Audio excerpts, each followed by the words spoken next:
வாழ்க்கையில் உங்களால் இந்த குடியரசு தினத்தை இன்னும் பார்க்க முடியும். உங்களோட அத்தனை பேரோட வாழ்வாதாரம் மாறுறதுக்குள்ள வழியை கோடீஸ்வரனாக மாறணும்னா நான் எல்லாத்தையும் கோடீஸ்வரனாக மாற்றுவேன்னு சொன்னால் அது பொய். செஞ்சால் நான் தான் வாழ்க்கையில் நம்பர் பார்க்கறது. எல்லாத்துக்குமே வழி இருக்குது சார். ஜெயிக்கிறது ரொம்ப சிம்பிள் சார். எனக்கு நல்ல விஷயம் பண்ணலாம், அதுக்கு என்ன பண்ணுறதோ நான் சொல்லுவேன். நம்ம ஏன் இருக்கோம், நம்ம என்ன செய்யறதே தெரியல. ஒன்று ஆரோக்கியம் தேவை, பொருளாதாரம் தேவை. நிறைய பேர் மேலே வந்துட்டாங்க.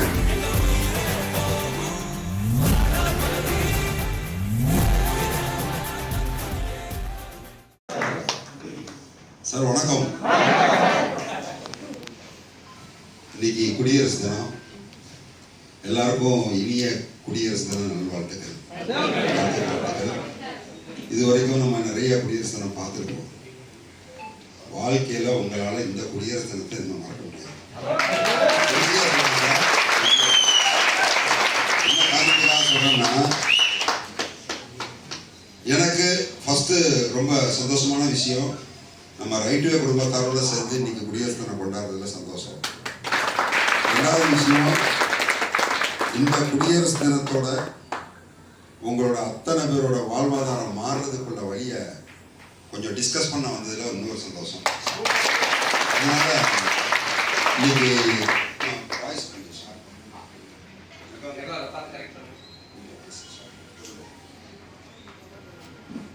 அதாவது இன்னைக்கு உங்களையும் என்னையும் சந்திக்க வைக்கிறதுக்கு நிறைய லீடர்ஸ் நிறைய எஃபர்ட்ஸ் போட்டிருக்காங்க. அதில் குறிப்பாக தாம்பரச்சந்திரன் சாரோட டீம், யூனிவர்சல் டீமோட ஒட்டுமொத்த டீமோட சேர்ந்து இன்னைக்கு நான் குடியரசு தினம் கொண்டாடுறதுல ரொம்ப சந்தோஷப்படுறேன். அதனால அவருக்கும் நன்றி சொல்லிட்டு, அவர் கூட இருந்த மிச்ச எல்லா கீ லீடர்ஸ் பின்னாடி யாரெல்லாம் இருக்காங்களோ இந்த ப்ரோக்ராம் ஆர்கனைஸ் பண்ணுறதுக்கு அவங்க எல்லாத்துக்கும் நன்றி சொல்லிட்டு, குறிப்பாக என் கூட வந்த சுப்பிரமணிய சாருக்கும் என் மனமார்ந்த நன்றியை சொல்லிட்டு, இன்னைக்கு உங்க கூட நிறைய விஷயம் பேசலாம்னு நினைக்கிறேன் சார். நான் நல்லா கேட்டுக்கோங்க சார், இவர் கொடுத்த பில்டப்லாம் சும்மா, நான் அப்படி ஆள் கிடையாது.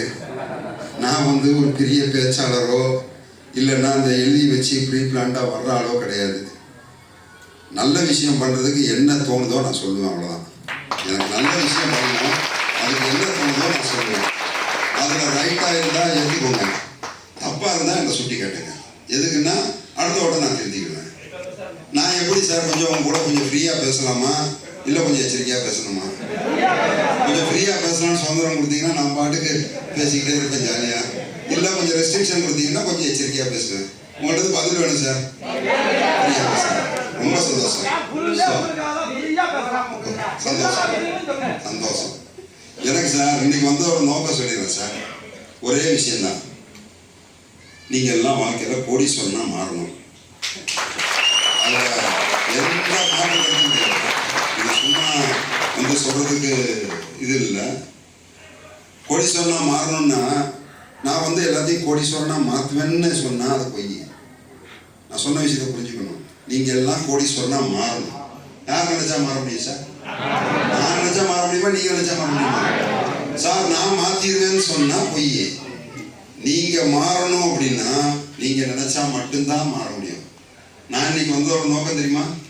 இங்கே இருக்கிற அத்தனை பேருக்கு சொல்கிறேன் சார், எல்லாருக்கும் ஒரு தனித்துவம் உண்டு, எல்லாருக்கும் ஒரு தனித்திறமை உண்டு. நிறைய பேர் என்ன செய்வாங்க, அவங்ககிட்ட உள்ள திறமையை உணர்ந்தவங்க அதை கொண்டு வாழ்க்கையில ஜெயிச்சிடறாங்க. வாழ்க்கையில வெற்றியாளர்கள் இருக்காங்களா இல்லையா? எல்லா இடத்துலையும் இருக்காங்க. அவங்கெல்லாம் தன்னோட திறமையை உணர்ந்து வெளியே வந்தவங்க. நிறைய பேரோட வாழ்க்கை இன்னைக்கு உலகத்தில் எப்படி போயிட்டு இருக்குன்னா, இன்னும் அவங்களே அவங்க புரிஞ்சிக்கல. என்ன அவங்கள்ட்ட என்ன தனித்தன்மை இருக்கு, அவங்களால வாழ்க்கையில ஜெயிக்க முடியுங்கிறதே அவங்க இன்னும் உணரல.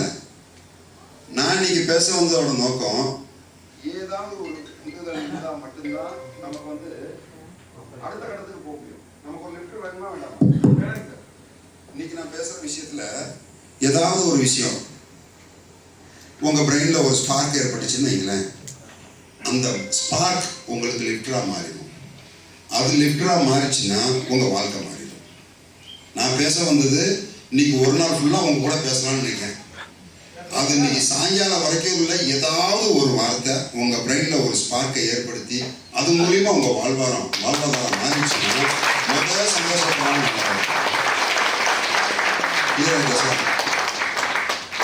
சரி சார், இன்னைக்கு நான் எதுக்காக சார் வந்திருக்கேன்? மாற்றி போடுறதுக்கு வந்திருக்கேன். சும்மா கரெக்ட் சொல்லுங்க சார், தப்பா இருந்தாலும் பரவாயில்ல, இதுக்கு மார்க் கிடையாது சார். அதாவது உங்களோட தேவையை பூர்த்தி செய்ய வந்திருக்கேன். உங்களோட தேவையை பூர்த்தி செய்ய வந்திருக்கேன். உங்களோட தேவை என்ன சார்? நான் நல்லா கேட்டுக்கோங்க, என்னடா கேள்வியா கேட்கணும்னு நினைச்சிடாதீங்க. நிறைய பேர் வாழ்க்கையில ஏன் வாழ்றோம்னு தெரியாம வந்துட்டு இருக்காங்க சார். நிறைய பேர் சொல்றேன் சார், நீங்க பிராக்டிக்கலா பாருங்க. காலைல எழுந்திக்காங்க, பல் தைக்காங்க, குளிக்காங்க, சாப்பிட்றாங்க, வண்டி எடுத்து போறாங்க, திருப்பி வராங்க, நைட்டு திருப்பி காலைல எழுந்து ரொட்டீன் ஒர்க்கு. ஏன் அந்த வேலை பார்க்குறோங்கிறதே தெரியாம பார்த்துட்டு இருக்கிற கூட்டம் அந்த உலகத்துல நிறைய இருக்கு. அதை முதல் நம்ம என்னன்னு தெரியணும்ல. இப்போ இன்னைக்கு எல்லாரும் நீங்க எல்லாம் ஒன்று கூடி நம்ம ரைட் ஃபேமிலி மெம்பர்ஸ் எல்லாரும் இருக்கீங்க. உங்களை சந்திக்கிறதுக்கு நான் திருச்சி வந்திருக்கேன். எதுக்கு? நான் சொல்றேன், உங்க தேவையை பூர்த்தி பண்ணணும். சரி, அப்போ உங்க தேவை என்ன சார்? உங்க தேவை என்னன்னு தெரிஞ்சால் தான் பூர்த்தி பண்ண முடியும். உங்க தேவை என்ன சார்? ஆரோக்கியமான வாழ்க்கை. அவருக்கு ஒரு பாராட்டு கொடுத்துருங்க சார். அது மட்டும் போதுமா? Health, happiness. நான் என்ன கேட்குறேன், ஒரே ஆப்ஷன். ஒன்று வேணும்னா என்ன வேணும்? ஹெல்த் வேணும். ஒரு ஆள் பணம் சொன்னாங்களே, பணம் வேணும். வேற நல்ல மனநிலை வேணும். சார் ஒரு பாடம் கொடுங்க சார். அதாவது இன்னைக்கு ப்ராக்டிகல் லைஃப்ல என்ன நடக்குன்னு கேட்டீங்கன்னா, ஒரு பெரிய கூட்டம் கோடி கணக்கில் பணம் கையில் வச்சுட்டு நினைச்சதை சாப்பிட முடியாம அலையிறாங்க. எனக்கு தெரிஞ்சு ஒரு கடையில் போய் ஸ்வீட்டு சாப்பிடணும்னு ஆசைப்பட்டா, ஸ்வீட்டு சாப்பிட்றதுக்கு முன்னாடி 2 மாத்திரை, சாப்பிட்டதுக்கு அப்புறம் 2 மாத்திரை, ஒரு நாளைக்கு 50 மாத்திரை சாப்பிட்டு மூட முடியா பணம் வச்சிருக்கிற ஒரு கூட்டம் இருக்கு. இருக்கா இல்லையா சார்? ஒரு கூட்டம் எப்படி இருக்குன்னு கேட்டீங்கன்னா, வாழ்வாதாரத்துக்கு வழி இல்லாம ரோட்ல இருக்கிற குப்பை தொட்டிலிருந்து உணவு எடுத்து சாப்பிட்டுட்டு ஆனா ஹெல்த்தியா இருக்காங்க. அது ஒரு கல்யா. ஒரு பக்கம் பணம் இல்லை, ஒரு பக்கம் ஆரோக்கியம் இல்லை. இந்த 2 தானே பிரச்சனை. இந்த 2க்கும் தீர்வு கொடுக்கத்தான் நான் வந்திருக்கேன். இந்த 2 வந்துருச்சுன்னா வாழ்க்கையில் நீங்க இது யாருக்கு புரியும் தெரியுமா? நான் சொல்லல, கோடி கணக்கில் பணம் வச்சுட்டு படுத்த படுக்கையா கிடந்துட்டு எதையும் சாப்பிட முடியாம நீராகாரம் குடிச்சிட்டு இருக்காள்கிட்ட போய் உனக்கு நல்ல ஆரோக்கியம்னு கொடுக்கேன் அப்படின்னு சொன்னா அந்த ஆரோக்கியம் தான் கடவுள். சார் நல்லா ஹெல்த்தியா இருக்கிறாளுக்கு தன் மனைவிக்கும் குழந்தைகளுக்கும் தேவைகளை பூர்த்தி பண்ண முடியல, ஒரு ஃபீஸ் கட்ட முடியல, ஒரு வீட்டுக்கு வாடகை கொடுக்க முடியல, அடுத்த வேளை சாப்பாட்டுக்கு நம்ம சம்பாதிக்க முடியலங்கிற வழி இருக்கிறாளுக்கு பணத்தை கொண்டு வந்து கையில கொடுத்தா அவருக்கு பணம் தான் கடவுள். நான் என்ன சொல்றேன், இது இருக்கிறாள்கிட்ட இது இல்லை, இது இருக்கிறாள்கிட்ட இது இல்லை. ரைட் வேலை உள்ள ஆளுக்கு மட்டும்தான் 2 கிடைக்கும். ரைட் வேலை உள்ள ஆளுக்கு மட்டும்தான் 2 கிடைக்கும். அப்ப நமக்கு 2 கிடைச்சிருந்தா இதை நம்ம எப்படி பயன்படுத்தி இருக்கணும், நம்ம எப்படி வாழ்க்கை மாறி இருக்கணும். இன்னைக்கு நிறைய பேரை பார்த்தேன். சுப்பிரமணிய சார் கிட்டத்தட்ட வேற கெட்டப்ல இருந்தாரு.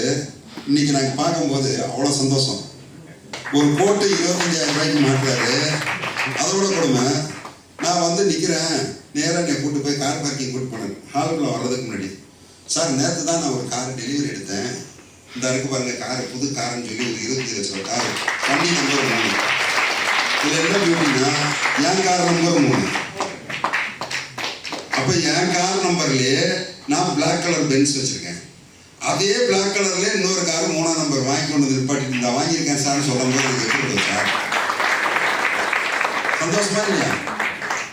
அதாவது ஆளு வந்து முன்னாடி வேற மாதிரி இருந்தாரு, இப்ப கமலஹாசன் மாதிரி மாறிட்டாரு. ஒரு பக்கம் அவர் ஆள் உருவத்துல பார்க்கும்போது ஹாப்பி, இன்னொரு பக்கம் பணத்தோட வளர்ச்சி, பொருளாதார வளர்ச்சியில எனக்கு தெரிஞ்சு கிட்டத்தட்ட 2 கோடி ரூபாய் கிட்ட நெருக்கி இன்னைக்கு ரைட்டே மூலியமா சம்பாதிச்சிருக்காங்க. நான் சொல்றேன், ஆரோக்கியமும் வேணும், பொருளாதாரமும் வேணும்னு சொல்றேன். இது 2 வேணும். நான் வந்து எல்லாத்துக்கும் அள்ளி கொடுத்துருவேன்னு சும்மா சொன்னா வேற. இங்க ஒருத்தர் இருக்காருல்ல சார், இருக்காரு இல்லையா? இந்த ஹாலில் உங்க முன்னாடியே ஒருத்தர் உட்காந்துருக்காரு. தாம்பரச்செல்வன் சாரை நான் ஒரு 3 வருஷத்துக்கு முன்னாடி பார்த்தேன். இது சொல்லலாமா சொல்லக்கூடாதுன்னு தெரியல சார். ஆனிவர்சரி மீட்டிங்கு இங்க வந்தவங்க எவ்வளவு பேர் சார்? ரொம்ப கம்மி தான். சரி, சந்தோஷம். என்னைய இது வரைக்கும் பார்க்காத நபர் இப்போ தடவை பார்க்குறவங்க அதுவும் நிறைய இருக்கீங்க. சரி, எல்லாருக்கும் வணக்கம், ரொம்ப சந்தோஷம். உங்களுக்கு மட்டும் ஸ்பெஷல் வணக்கம். உங்களுக்கு மட்டும் தாம்பரச்செல்வம் சாரை ஒரு 5 வருஷத்துக்கு முன்னாடி ரயில்வே கம்பெனி ஸ்டார்ட் பண்ணுறதுக்கு ஒரு 1 வீக் முன்னாடி பார்க்குறேன். எங்கே போய் பார்க்குறேன்? அவர் ஊரில் அவர் வீட்டுக்கு பின்னாடி உள்ள பிள்ளையார் கோயிலில் போய் உட்கார்றேன். அவரை சந்திக்க போகும்போது அவரோட ப்ரீவியஸ் லைஃப் அதை பற்றி நான் ரொம்ப டீட்டெயிலாக சொல்ல விரும்பல. எவ்வளோ சிரமத்தில் இருக்கேன், நான் எவ்வளோ பிரச்சனையில் இருக்கேங்கிறத கொஞ்சம் டீட்டெயிலாக என்கிட்ட சொன்னாங்க. நான் இன்னைக்கு சொல்லும் போது அவர்கிட்ட ஒரே வார்த்தை தான் சொன்னேன், சார் எல்லா கஷ்டமும் இருக்கட்டும், இந்த உங்களோட எல்லா பிரச்சனையும் ஒவ்வொரு பிரச்சனையாக சொல்கிறார், இந்த எல்லா பிரச்சனைக்கும் தீர்வு என்ன சார்ன்னு கேட்டேன். என் வாழ்க்கையில் இருக்கிற எல்லா பிரச்சனைக்கும் ஒரே தீர்வு பணம் மட்டும்தான் சார். பணம் சொன்னோன்னே என் கூட ஒரு 3 வருஷம் மட்டும் கஷ்டம் இருக்கும், பல்ல கடிச்சிட்டு நீங்கள் ட்ராவல் பண்ண வரீங்களா, அடித்து சொல்கிற இந்த கோயிலில் வச்சு உங்கள் வாழ்க்கை மாறும் அப்படின்னு. இது கம்பெனி ஆரம்பிக்கிற டிசம்பர் 3, 2020 கம்பெனி ஸ்டார்ட் பண்ணோம். அதுக்கு ஒரு வாரத்துக்கு முன்னாடி சார் என்னோட கஷ்டம் தீரும்னா நான் என்ன பண்ணினாலும் செய்ய தயாராக இருக்கேன்னாரு. கை கோர்த்தாரு, கொஞ்சம் கொஞ்சமாக டெவலப்பே வந்தார். அன்னைக்கு நான் பார்த்த தாம்பரச்செல்வம் வேற, இன்னைக்கு நான் பார்க்குற தாம்பரச்செல்வம் வேற. இது கொஞ்சம் டவுட் இருந்துச்சுன்னா ஒரு ஃபோட்டோ, பழைய ஃபோட்டோ 5 வருஷத்துக்கு முன்னாடி உள்ள ஃபோட்டோ எடுத்துருங்க, இப்போ உள்ள ஃபோட்டோவும் கம்பேர் பண்ணி பாருங்க. எனக்கு மனசு அவ்வளோ நிறைவாக இருக்குது. ஏன் நிறைவாக இருக்குன்னா ஹெல்த் வைஸாக ஆள் கொஞ்சம் பாலிஷ் ஆகிட்டாரு. 2வது விஷயம், கொஞ்சம் கொஞ்சமாக அவரோட கடன் பிரச்சனை எல்லாம் தீர்ந்து, அதாவது ஒரு எக்ஸல் சூப்பர் வண்டி தான் ஓட்டிகிட்டு இருப்பார், கீர் பைக்கு ஓட்ட தெரியாது. இன்னைக்கு புதுசாக ஒரு கார் ரைட்வேல சம்பாதிச்சு புது கார் வாங்கி அதுக்கும் 3ஆம் நம்பர் வாங்கி அந்த காரில் தான் டிரைவிங்கே பழகியிருக்காரு. இப்போ எவ்வளோ கிலோமீட்டர் வண்டி ஓடிட்டு, புது வண்டி வாங்கி 1.5 லட்சம் கிலோமீட்டர் ஓடிட்டார், டிரைவிங் பழகி. இது வாழ்க்கையில் உள்ள மாற்றமா இல்லையா சார்? இது மாதிரி ஒவ்வொரு இடத்துலையும் ஒவ்வொரு ஊர்லேயும் ஒவ்வொரு மாற்றத்தை பார்க்கும்போது இந்த பிறவி பலன் அடைஞ்ச மாதிரி ஒரு பூரிப்பு நமக்கு கிடைக்கும். ஏன்னா ஒன்று ஆரோக்கியம் தேவை, பொருளாதாரம் தேவை. நிறைய பேருக்கு வாய்ப்பு கொடுத்து அவங்களோட வாழ்வாதாரம் மாதிரி நிறைய பேர் மேலே வந்துட்டாங்க. சரி, இவ்வளோ பேர் மேலே வந்ததுக்கப்புறம் நான் ஏன் இன்னைக்கு சிந்திக்க வரணுங்கள சார்? என்னோட கனவு நிறைவேறிக்கிட்டே போகுது. இன்னைக்கு ஏன் திருச்சி மக்கள்ல உங்க கூட குடியரசு தினத்தை அன்னைக்கு சந்திச்சு உங்க கூட உட்காரணும்? உங்களோட வாழ்வாதாரத்திலையும் மாத்துறதுல நான் கிளியரா இருக்கேன், ரொம்ப கரெக்டா இருக்கேன். உங்களோட என்ன எப்படி சார் இருக்கு? 3 பேருக்கு ஆபத்தம். இந்த ஹாலில் 3 பேருக்கு நம்ம வாழ்வாதாரத்தை மாற்றணும்னு ஐடியா இருக்கு. அப்படிதான் சார், பதில் 3 பேர்ட்டு தான் வந்துச்சு சார். உங்களோட வாழ்வாதாரம் ஏன்னா இப்பவும் நான் சொல்றேன், நிறைய பேருக்கு தெரியல நம்ம ஏன் இருக்கோம், நம்ம என்ன செய்யறோம்னே தெரியல சார். டெய்லி காலையில் எந்திரிச்சதுலேருந்து நைட்டு வரைக்கும் நம்ம எல்லாரும் பிஸியாக இருக்குமா இல்லையா சார்? பிஸியாக தானே இருக்கோம். இதில் தான் மாற்றுக்கிறது இருக்கா? எதுக்காக பிஸியாக இருக்கும் சார்? எல்லாரும் ஏதோ ஒரு வேலை பண்ணுறோம்ல. ஒன்று ஒரு பிரைவேட் கம்பெனியில் ஒர்க் பண்ணுறவங்க இருக்கலாம், இல்லை ஒரு கவர்மெண்ட் எம்ப்ளாயி இருக்கலாம், இல்லைன்னா ஒரு பிஸ்னஸ் பண்ணுறவங்க இருக்கலாம். எல்லாருமே நம்ம வாழ்வாதாரத்தை நடத்தி கொண்டு போகிறதுக்கு டெய்லி காலையில் எந்திரிக்கோ குளிக்கோ கிளம்புறோம், எங்கேயோ போகிறோம், யாரையோ ஒருத்தரை பார்க்குறோம். அதோட அல்டிமேட் பர்பஸ் என்னன்னா அதை வச்சு நமக்கு ஏதாவது ஒரு வருமானம் வரும். Yes or no sir? அதானே செஞ்சுக்கிட்டு இருக்கோம். அப்போ ஏதோ ஒன்று செஞ்சுக்கிட்டு இருக்கோம். எதை நோக்கி போகிறோம்னா வருமானத்தை நோக்கி போகிறோம். அந்த வருமானத்தை நோக்கி போகிறதுல தான் பிரச்சனை எங்கே இருக்குன்னா, ஒரு கூட்டம் தேவைக்கு ஓடிக்கிட்டு இருக்காங்க, ஒரு கூட்டம் ஆசைக்கு ஓடிக்கிட்டு இருக்காங்க. நல்லா புரிஞ்சுக்கோங்க சார். இந்த தேவைக்கு ஓடுற கூட்டம் பூரா எப்படி இருக்குன்னு கேட்டிங்கன்னா, இந்த மாதம் நமக்கு ஒரு 20,000 ரூபா வருமானம் வேணும்.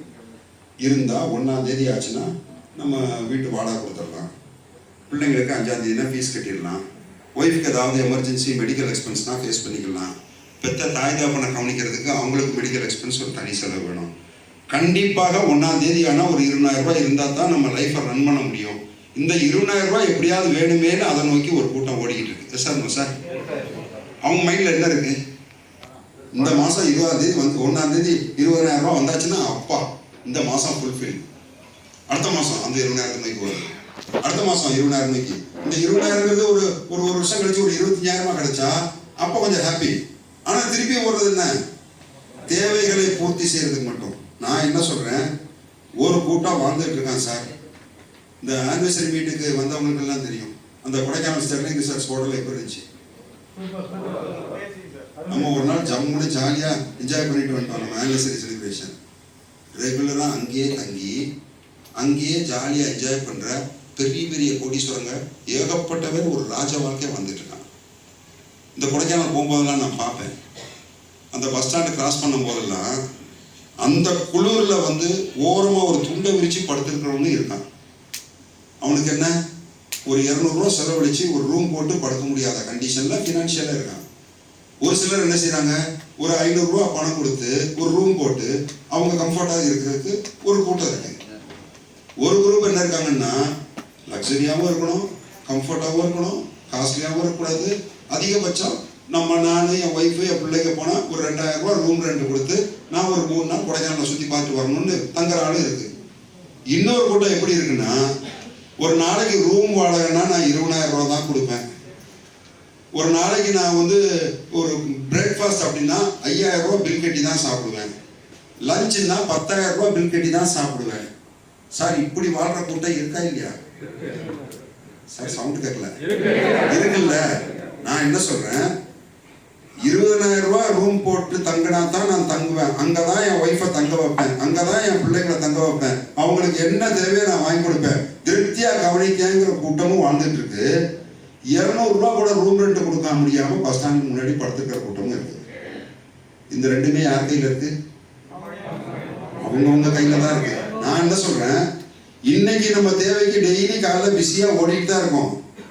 அந்த ஓட்டத்தோட விளைவு என்னன்னா, எதை நோக்கி நீங்க போறீங்கன்னு நீங்க புரிஞ்சு போறீங்களா புரியாம போறீங்களா மட்டும் எனக்கு இப்ப கிளியர் ஆகணும். நான் கேட்கறது, ஒரு 2000 ரூபா இருந்தா கம்ஃபர்ட்டா கொடைக்கானல்ல ஸ்டே பண்ணி நம்ம என்ஜாய் பண்ணி வரலாம் அப்படிங்கிற செக்மெண்ட்ல இருக்கீங்களா, இல்ல என் ஒய்ஃபு பிள்ளைங்களை நான் கூட்டு போனா ஒரு 20,000 ரூபாய் ரெண்ட் இருக்கிற ஹோட்டல்ல தான் தங்க வைப்பேன் அப்படிங்கிற வைராகியத்துல ஓடிட்டு இருக்கீங்க? அதுல காணுமே. ஓவரால் எல்லாரும் உண்மையை சொல்லலாம் சார், உண்மையை சொல்லலாம் சார். நம்ம தேவைக்கு ஓடுறோமா ஆசைக்கு ஓடிக்கிட்டு இருக்கோமா சார்? தேவைக்கு தான் ஓடிக்கிட்டு இருக்கோம். நான் என்ன சொல்றேன், ஜெயிச்சவங்க வாழ்க்கையெல்லாம் பாருங்க சார். ஒரு விஷயம் நான் சொல்றேன், இந்த பிரபஞ்சம் நம்ம என்ன கேட்டாலும் கொடுக்கும். அதுக்கு பிரபஞ்சம் ரெடியா இருக்கு. இந்த பிரபஞ்சம் என்ன கேட்டாலும் கொடுக்கும் சார், நாட்டுக்கு சொல்ல. அதுக்கு என்ன தெரியும்னா, கேட்டதை கொடுக்க மட்டும்தான் தெரியும், நமக்கு தான் வாங்க தெரியலன்னு சொல்றேன். இந்த பிரபஞ்சம் வந்து என்ன கேட்டாலும் கொடுக்கும். எனக்கு ஒரு 1 கோடி ரூபாய் வீடு வேணும், அப்படியே ஆகட்டும். எனக்கு ஒரு 1 கோடி ரூபாய் கார் வேணும், அப்படியே ஆகட்டும். எனக்கு வந்து ஒரு என் பொண்ணை வந்து இப்படி ஒரு இடத்துல தான் கல்யாணம் பண்ணி கொடுக்கணும், அப்படியே ஆகட்டும், கொடுத்துரும். ஆனா நம்ம மைண்ட் இருக்கு பாருங்க, அது என்னமா செய்யும், நான் எண்ணத்தை உருட்டு அப்படியே ஆகட்டும். நான் சொல்ற விஷயம் புரியுதா உங்களுக்கு? அப்ப டியூன் பண்ண வேண்டியது எங்கன்னா, பிரபஞ்சத்துக்கு தான் வேலை இல்லை, இங்கதான் பிரச்சனை. நான் சொல்றது, ஏன் வாழ்றோம், ஏன் போறோம், எங்க போறோம், எதுக்கு போறோம்னே தெரியாம ஒரு தேவைக்கு ஓடிக்கிட்டு இருக்கிற கூட்டத்தை கொஞ்சம் டியூன் பண்ணி லைஃப் ஸ்டைலை மாற்றணும்னா நான் மட்டும் நினைச்சா நடக்காது. நான் தெளிவா இருக்கேன். வாழ்க்கையில ஜெயிச்சவங்க எல்லாம் வாழ்றாங்களோ, எப்படி வாழ்றாங்களோ அந்த வாழ்க்கை நம்ம ரைட்வே ஃபேமிலி மக்கள் வாழணும். உங்க மாவட்டத்தில் நீங்க இருங்க, உங்க மாவட்டத்துல நீங்க தான் பெரிய ஆளா இருக்கணும். உங்க சமுதாயத்துக்குள்ள நீங்க தான் பெரிய ஆளா இருக்கணும். உங்க ஃபேமிலி சொந்தக்காரங்க மத்தியில அத்தனை பேரும் உங்களை மூக்கு மேல விரல வச்சு பார்க்கணும். சார் நான் சொல்றது நல்ல விஷயமா இல்லையா சார்? நல்ல விஷயம் தானே? இது நான் உங்களை ஆக்க முடியுமா? முடியும். எப்ப முடியும்னா, அது மாதிரி நான் ஆகணும்னு நீங்க முடிவு பண்ணா அதுக்குள்ள வழியை நான் சொல்ல முடியும். கிளியரா சார்? நீங்க எதனா நடந்தாலும் சரி, நான் இப்படித்தான் அடம்பிடிச்சிங்கன்னா நான் என்ன பேசினாலும் ஒண்ணு நடக்காது. ஆனா கொஞ்சம் பிராக்டிக்கலா உலகத்துல நடக்கிறத பாருங்க. நான் நிறைய விஷயம் மாயிட்டு பண்ணேன் சார். எல்லாராலையும் ஜெயிக்க முடியும் சார், அதுக்குள்ள திறமை நம்மகிட்ட இருக்கு. உங்ககிட்ட உள்ள கை ரேகை இந்த உலகத்துல வேற யார்ட்டும் இல்லை. ஏத்துக்கலாமா சார்? நீங்க தனித்துவம் வந்தவர் தானே. அதே மாதிரி வாழ்க்கையில ஜெயிச்சவங்களா பாருங்க. இன்னைக்கு இந்தியாவில இருந்து முகேஷ் அம்பானி இந்தியா பணக்காரா இருந்து இன்னைக்கு உலக பணக்கார வசதியில போறாரு, சந்தோஷம். அவருக்கு இருக்கிற அதே 2 கண்ணு நமக்கு இருக்கா இல்லையா சார்? அவருக்கு 3 கண் இருக்கா? 2 தானே. அதே 2 கை நமக்கு இருக்கா இல்லையா? அதே 2 கால் நமக்கு இருக்கு. அவரு ஜெயிச்சிட்டாரு, நம்ம ஜெயிக்கல. இது யாராவது யோசிச்சோமா? யோசிப்போம், ஈஸியா முடிச்சிருவோம். கிடையாது. என்னன்னா அவள் அப்பா நிறைய சேர்த்து வச்சுட்டு போயிட்டாரு, அவர் ஜெயிச்சுட்டே இருக்காரு. எங்கள் அப்பா சேர்த்து வைக்கல, நான் ஜெயிக்க முடியல. காம்ப்ரமைஸ் ஆகிடுமா இல்லையா சார்? கொஞ்சம் அவங்க அப்பாவை போய் பாருங்க. 300 ரூபா சம்பளத்துக்கு பெட்ரோல் பங்க் எவ்வளவு தருது அவருக்கு தெரியுமா சார்? பேரன் கல்யாணம் 5000 கோடி நடக்கும்னு யோசிச்சு பாருங்க. 300 ரூபா சம்பளத்துக்கு பெட்ரோல் பங்க்ல வேலை பார்க்கும் போது அனந்த அம்பானியோட கல்யாணம் 5000 கோடியில இந்தியாவில் உள்ள அத்தனை பேரும் போய் கலந்துக்கிறாங்க. தமிழ்நாட்டில் உள்ள சினிமா ஸ்டார்ஸ் ஹஸ்பண்ட் ஒய்ஃப் ஃபேமிலியோட போறாங்க. டெல்லியில் உள்ள சினிமா ஸ்டார்ஸ், தெலுங்கானா, எல்லாம் கர்நாடகா, எல்லா பக்கமும் போறாங்க. ஏன் போறாங்க? ஏன் சார் போறாங்க? இதுக்கு ஒரு சின்ன எக்ஸாம்பிள் சொல்லுமா? நீங்க உங்க சொந்தக்காரங்க ஒருத்தர் வீட்டு கல்யாணத்துக்கு ஒரு ஆட்டோல போய் இறங்கி உள்ள போங்க, வரவேற்பு எப்படி இருக்குன்னு பாருங்க. ஒரு 2 கோடி ரூபாய் ஒரு பென்ஸ் கார்ல போய் அதே மண்டபத்தில் இறங்குங்க. ரிசப்ஷன் வாசல் வெளியே வந்து சார் உங்க கார் பறக்கல. என்ன காரணம் அப்படின்னு கேட்டீங்கன்னா, இன்னைக்கு இந்த உலகத்துல உங்களோட ஸ்டேட்டஸை நிர்ணயம் பண்றது பணம். முன்னாடி வேற, ஏ அப்பா அந்த ஆள் தங்கமான ஆளு, இவர் தவறிட்டாரு, இவரோட அடக்கத்துக்கு நான் போகணும், இப்படி வந்து அந்த ஆளோட குணத்தை மதிச்சு கூட்டம் கூட்டமான அடக்கத்துக்கு போவாங்க. இப்ப அடக்கத்துக்கு போற கூட்டம் எங்க இருக்குன்னு பாருங்க. அம்பானி வீட்டுல ஒரு நாய் சாகட்டும், கூட்டம் பாருங்க எப்படி வருங்க. காரணம் என்னன்னா, அவர் ஸ்டேட்டஸை மெயின்டைன் பண்ணிட்டாரு. இந்த ஸ்டேட்டஸ் ஒண்ணுதான் உங்களுக்கு மரியாதை கொடுக்கும். உங்களோட வாழ்க்கை எப்படி இருக்கணும்னா, ஒரு ரொம்ப ஒரு கௌரவமான வாழ்க்கையா, ஒரு மரியாதைக்குள்ள வாழ்க்கையா. சார் பிறந்துட்டோம் சார், பிறந்த அத்தனை பேருக்கும் இறப்பு உண்டா இல்லையா? எனக்கு சேர்த்து எல்லாத்துக்கும் உண்டு இல்ல? பிறந்துட்டோம்ல, இறப்புங்கிறது உண்டு தானே? இல்ல யாராவது தள்ளி போட முடியுமா, மாத்தி போட முடியுமா? ஒரு செகண்ட் கூட நோட்ட முடியாது. எல்லாம் ப்ரீ பிளான் எழுதி வச்சுதான் அனுப்பியிருக்காங்க. இருக்கிற காலத்துக்குள்ள வாழ்றதான் வாழ்க்கை. அது ஒரு வெற்றி வாழ்க்கையை ஏன் வாழக்கூடாதுன்னு நான் கேட்கிறேன். ஏன் சார் வெற்றி வாழ்க்கையை வாழக்கூடாது? சார் சம்பாதிக்கிறதுக்கு கோடிக்கணக்கான வழி இந்த உலகத்துல இருக்கு. நல்ல முறையில் சம்பாதிக்க கோடிக்கணக்கான வழி இந்த உலகத்துல இருக்கு. என்னன்னா, இருக்கிற வாய்ப்பை பயன்படுத்த தெரியல சார். யாரெல்லாம் வாய்ப்புக்கு வாய்ப்பு கொடுக்குறாங்களோ அவங்களை மட்டுமே வெற்றி வந்து அடையும். கிளியர் ஆயிக்கோங்க சார். இன்னைக்கு சார் நான் அவ்வளவு விஷயம் பேசிட்டு இருக்கேன், ஆனா நிறைய பேர் தூக்கம் வர்ற மாதிரியே தெரியுது. தூங்கினாலும் விடமாட்டேன், தூங்குற மாதிரி நடிச்சாலும் விடமாட்டேன். நான் இன்னைக்கு ஒரு முடிவோட வந்துட்டேன். எனக்கு இங்க இருக்கிற அத்தனை பேரோட லைஃப்பும் முதலே சொல்லிட்டேன். இந்த ஜனவரி 26, 2026 நீங்க வாழ்க்கையில மறக்கணும்னு நினைச்சாலும் மறக்க முடியாத நாளை பதிச்சிட்டு தான் நான் போவேன்.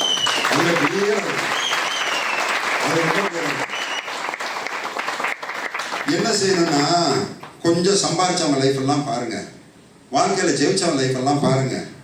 இப்ப பெரிய பெரிய வெற்றியாளர்கள் ஜெயிச்சதெல்லாம் நினைச்சதை நினைச்ச நேரத்தில் வாங்க முடியுது. Yes sir, no sir? நம்ம வாங்க முடியுதா? கொஞ்சம் யோசனை பண்ணுவோம். இப்ப நான் நிறைய பேரை பிராக்டிக்கலா பார்த்துக்கிட்டே இருக்கேன். ஒரு பக்கம்